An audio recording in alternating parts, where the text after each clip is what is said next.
While I appreciate President Pro Tem's eloquent speech, I believe it falls woefully short of being meaningful.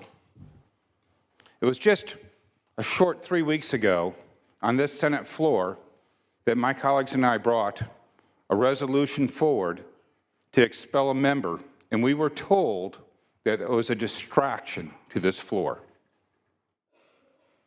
We weren't even given the privilege as senators to have the open and honest debate on the measure. On that day, I didn't say, you had to vote with me. On that day, I said, we should have an open and honest debate, and you should vote your conscience. To come back now and to say that our staffs may be in jeopardy and they should be counseled on how to handle these things. We're not talking about somebody going to the public's state copying machine and making personal copies for their son's or daughter's birthday party. We're talking about serious offenses. But more importantly, we could even on this floor have a debate about a member who was found guilty of 8 felony counts.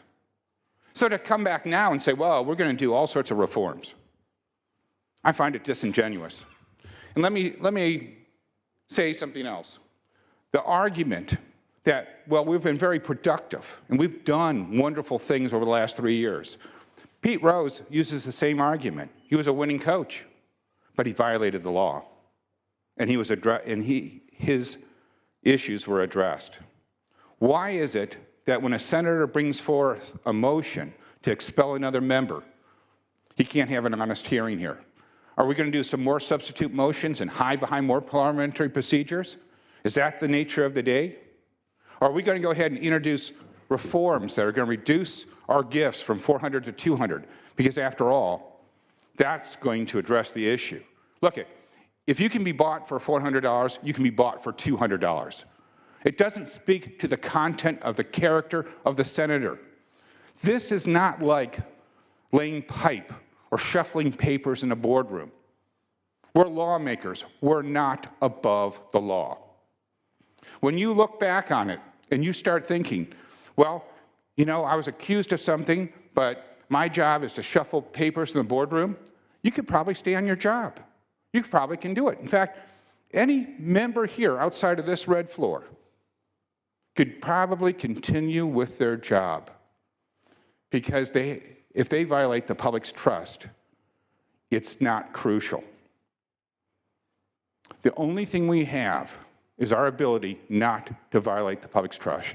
You see, it's not a right to be on this floor. It's a privilege. It's a privilege to serve the people of California. And when you think in terms of asking members to resign, and when they don't resign, you propose to give them a Roman holiday by suspending all their ability to work for the people, but continue to pay them with the people's money, you're going down the wrong path. You're wrong. You still believe that senators are above the law, and you're wrong. There should be only one measure on this floor that's honestly and openly debated, and that's to expel these members. And yet we can't do that because President Pro Tem himself waved his finger and said, and you can see it at my state website, said that that resolution was not going to leave rules until he gave it permission to leave rules. So which is it today? It's more smoke and mirrors? More paid holidays for bad behavior? I don't know about you, but when I raised my kids, the one rule my wife and I had was that if you reward bad behavior, you're going to get more of it.